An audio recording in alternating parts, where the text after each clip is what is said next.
अस्सलाम वालेकुम बाबा जी, ਤੁਹਾਨੂੰ ਅਸੀਂ ਇੰਨਾ ਲੱਭਿਆ, ਯਕੀਨ ਕਰਕੇ ਜਾਣੋ। ਹਾਂਜੀ ਤੁਹਾਨੂੰ ਅਸੀਂ ਬੜਾ ਲੱਭਿਆ। ਮੈਂ ਥੋੜਾ ਘਰ ਭਰਾਵਾ ਮੈਂ ਇਹ ਹਾਂਜੀ ਭਾਜੀ,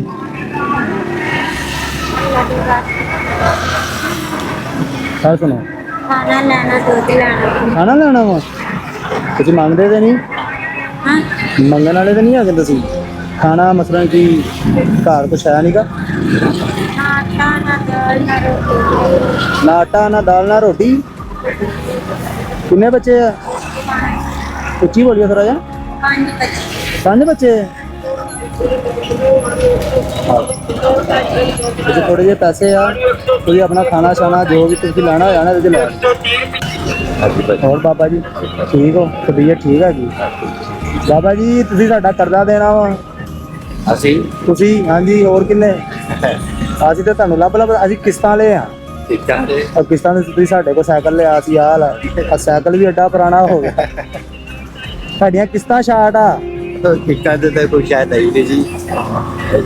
ਨਹੀਂ ਬਾਬਾ ਜੀ ਲਈ ਆ ਕਿਸ਼ਤਾਂ ਦੇ ਸਾਡੇ ਕੋਲ ਸਾਈਕਲ ਲਿਆ ਤੁਸੀਂ। ਨਹੀਂ ਜੀ ਭਾਜੀ ਅੱਛਾ ਲੈਣਾ ਅੱਛਾ, ਉਹ ਮੈਨੂੰ ਲੱਗਦਾ ਫਿਰ ਕੋਈ ਹੋਰ ਬਾਬਾ। ਹਾਂ ਅੱਛਾ, ਹੋਰ ਸੁਣਾਓ? ਬੀਐਸਏ ਠੀਕ ਹੈ? ਇੱਧਰ ਆਇਓ ਮਾੜਾ ਜਿਹਾ। ਕੀ ਕੰਮ ਕਰਦੇ ਜੇ? ਮੈਂ ਜਨਾਬ ਕੋਹੇ ਦੂਰ ਮਾਰਕੀ ਹੈਗੀ ਨਹੀਂ ਹਾਂਜੀ ਹਾਂਜੀ। ਇੱਥੇ ਮੈਂ ਪਤੀਲਿਆਂ ਦੇ ਹੁੰਦਾ ਭਾਂਡੇ ਧੋਂਦਾ। ਅੱਛਾ, ਬਰਤਨ ਧੋਂਦੇ ਜੀ? ਅੱਛਾ, ਤੇ ਬੱਚੇ ਹੈਗੇ ਜੇ? ਮਾਸ਼ਾਅੱਲਾ ਮਾਸ਼ਾਅੱਲਾ ਮੇਰੇ 3 ਬੱਚੇ ਆ ਜੀ।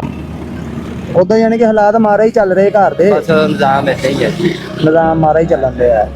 ਚਲੋ ਆ ਫੜੋ, ਇਹ ਥੋੜੇ ਜਿਹੇ ਪੈਸੇ ਹੈਗੇ ਆ ਤੇ ਘਰ ਦੇ ਨਾ ਬੱਚਿਆਂ ਵਾਸਤੇ ਕੋਈ ਸ਼ਾਇਦ ਸ਼ੂ ਲੈ ਜਾਣਾ। 3 ਧੀਆਂ ਦੱਸੀਆਂ ਤੁਸੀਂ? ਹਾਂਜੀ ਚਲੋ ਉਹਨਾਂ ਵਾਸਤੇ ਨਾ ਕੋਈ ਸ਼ਾਇਦ ਸ਼ੂ ਲੈ ਜਾਣਾ ਘਰ। ਠੀਕ ਆ, ਜੋ ਤੁਹਾਡਾ ਦਿਲ ਕਰੇ। ਠੀਕ ਆ, ਓਕੇ ਜੀ, ਅੱਲਾ ਹਾਫਿਜ਼। ਮੈਂ ਕਹਿੰਦੀ ਉਹ ਜਿਹੜੇ ਬੇਨਜ਼ੀਰ ਦੇ ਕੋਈ ਆ ਰਹੇ ਚਲੋ ਨਹੀਂ ਨਹੀਂ, ਉਹ ਮੈਂ ਵੈਸੇ ਹੀ ਲੱਗਾ ਸੀ।